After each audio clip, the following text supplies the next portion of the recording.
নমস্কার, জ্যোতিষ চর্চা ইউটিউব চ্যানেলে জানাই স্বাগত। আজ বলবো বৃশ্চিক রাশির 2024 জুলাই মাস কেমন যাবে। স্বাস্থ্য খুব একটা সমস্যা করবে না, কারণ অধিপতি গ্রহ মঙ্গল সে মেষ রাশিতে স্বরাশিতে বসে আছে। তবে অতিরিক্ত অতিরিক্ত রাগের প্রভাব দেখতে পাওয়া যাচ্ছে। নিজেকে কন্ট্রোল করতে হবে, প্রেশার হাই থাকবে, অবাঞ্ছিত কথাবার্তা, অবাঞ্ছিত ঝগড়াঝাটির সমস্যা দূরে সরিয়ে রাখতে হবে। নাহলে কিন্তু অশান্তির কারণ হতে পারে, শত্রুতা বাড়তে পারে।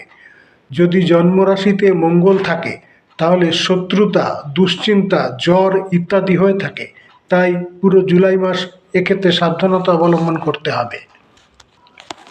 এবারে বলবো বৃশ্চিক রাশির জাতক জাতিকার বিদ্যাস্থান কেমন থাকবে। আমরা চতুর্থভাবে পাচ্ছি শনি দেবতাকে, তিনি সেখানে স্বরাশিতে আছে এবং আমরা যিনি শনি বক্রী হয়ে আছে, সে থার্ড হাউসে নজর দিচ্ছে। থার্ড হাউস থেকে আমরা বুঝি শিক্ষার প্রক্রিয়া, আগ্রহ, জানার প্রতি আগ্রহ ইত্যাদি। সুতরাং জানা এবং শিক্ষার আগ্রহ কিন্তু এই ক্ষেত্রে অনেক বৃদ্ধি পাচ্ছে। এছাড়া পরাক্রম, সাহস এবং জানবার মানসিকতা, উচ্চ মানসিকতা, স্মৃতিশক্তি বৃদ্ধি, এগুলো সব ফোর্থ হাউসে থেকে আমরা অনুভব করতে পারি। শনির যেহেতু বক্রী রয়ে গেছে থার্ড হাউসে, সুতরাং থার্ড হাউস থেকে আমরা এই শুভত্বগুলো কিন্তু পাচ্ছি। আমরা পঞ্চম ঘর থেকে উচ্চশিক্ষা দেখে থাকি। এখানে পঞ্চম ঘরের অধিপতি গ্রহ সে সপ্তম ঘরে নিজস্ব রাশিতে বসে আছে। সুতরাং ভাগ্য দেবতা তার কিন্তু পূর্ণ সাপোর্ট এখানে পঞ্চম ঘরে পাওয়া যাচ্ছে। পঞ্চম ঘরের থেকে উচ্চশিক্ষায় সুযোগ সুবিধা আসবে। মঙ্গল সেখানে পরে এসে হাজির হবে সপ্তম ঘরে। তখন অ্যাগ্রেসিভনেস একটু বেড়ে যেতে পারে। তখন একটু মাথার ঠান্ডা রেখে পড়াশোনা করলে সেই পড়াশোনার মাধ্যমে অনেক সাফল্য আসবে। পঞ্চম ঘরে বৃহস্পতি সেই সুযোগ এনে দেবে। বৃশ্চিক রাশির বিবাহিত জীবন কেমন থাকবে।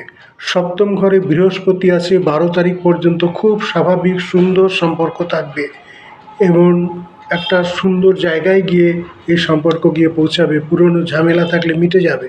কিন্তু 12 তারিখের পর সেখানে আবার মঙ্গল এসে হাজির হচ্ছে। তখন কিন্তু আবার একটা অ্যাগ্রেসিভ মুডের জন্য অহেতুক মতানৈক্য হতে পারে, দুজনের মধ্যে কথা কাটাকাটি হতে পারে, একটি বিরক্তিকর পরিস্থিতির সৃষ্টি হতে পারে। তাই 12 তারিখের পর নিজেদেরকে কন্ট্রোল রাখতে হবে ভালোভাবে চলবার জন্য। এবারে বলবো বৃশ্চিক রাশির ভাগ্যভাব কেমন থাকবে। নবম ঘরের অধিপতি গ্রহ এখানে চন্দ্র, সেখানে শুক্র এবং রবি এসে গেছে। শুভ দৃষ্টি বিনিময়, শুভ যোগাযোগ একটা সৃষ্টি হলো এবং পরবর্তীতে সেখানে এসে বুধও হাজির হচ্ছে। সুতরাং ত্রিগ্রহ যোগ আমরা ভাগ্যস্থানে দেখতে পাচ্ছি।